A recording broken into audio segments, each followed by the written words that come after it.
We've been talking for decades now about our dependence on foreign oil, our dependence on fossil fuels, the lack of an energy policy, and we haven't done anything about it.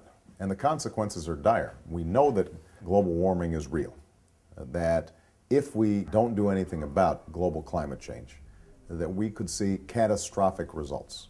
Everything from increased hurricanes to rising sea levels to famine, changing weather patterns, increased drought, wildfires.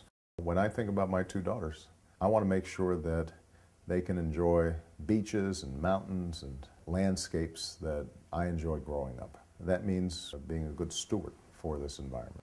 We also know that as a consequence of our dependence on foreign oil, our economy is more vulnerable. Every time the spot oil market goes up, we not only are having to cough up more money at the gas pump, but it costs our businesses and increases inflation without really providing us any value whatsoever.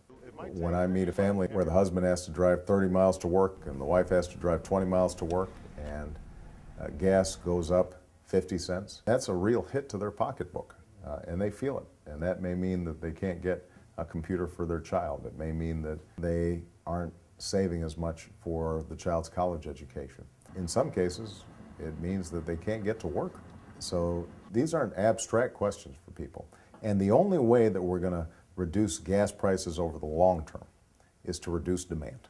You know, there are no quick fixes. What I have said is that we should impose a fee or a tax on the windfall profits of oil companies that can be put into new development. If we increased fuel efficiency standards to 40, 45 miles per gallon, we could save the equivalent of all the oil that we import from the Persian Gulf.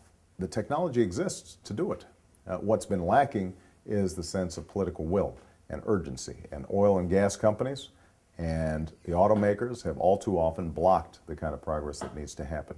And that's why when I unveiled my proposal to increase fuel efficiency standards, I didn't just go to an environmental group in California. I went to Detroit. Today, there are two kinds of car companies: those that mass produce fuel-efficient cars and those that will. And I have to admit that the room was quiet when I made the speech. The automakers didn't embrace it, but it's the right thing to do. And I think we're at a stage now where it's important for us not just to tell people what they want to hear, we've got to tell people what they need to hear. Right now, our fuel efficiency standards are lower than China's, which is embarrassing. A second component is what fuels we're putting into those cars. We've got to embrace biofuels.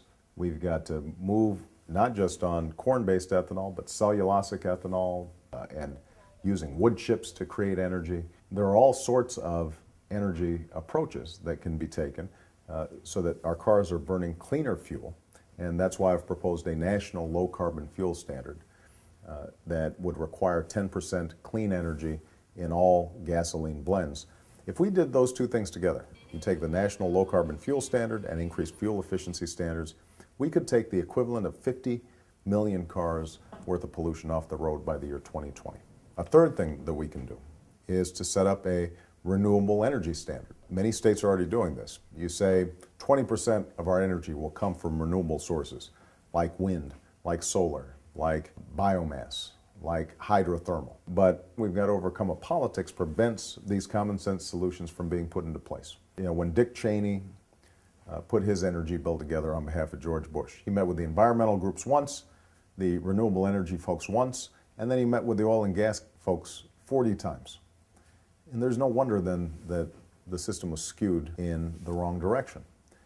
We've got to make sure that the oil companies, the gas companies, the automakers, that they aren't dominating the conversation. They should have a seat at the table, but they can't buy all the chairs. They can't write the legislation.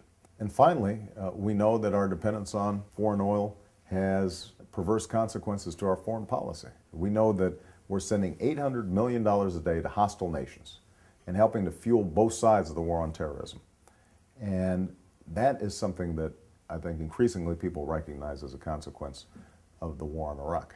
So we've got to take fundamental steps to make changes in all these fronts. We have to understand that we've got a moral obligation to the next generation to make sure that they've got a planet that is sustainable and viable, the same way that we inherited a sustainable, viable planet from our parents and our grandparents. I think young people in particular recognize the importance of this issue, and in their own day-to-day lives, they are trying to make sure that they are carbon neutral and not wasteful. And all those things add up.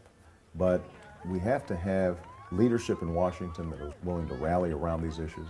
We can't have the kinds of policies that just through regulatory fiat, through a stroke of the pen, the president has decided we can lop off mountains in the Appalachians. That kind of disregard for the long-term energy future of America is something that is unacceptable. And the American people understand that, and they want a president who's going to help lead the way on this issue, and most importantly, make sure that we meet those moral obligations to future generations and preserve the beauty of this planet.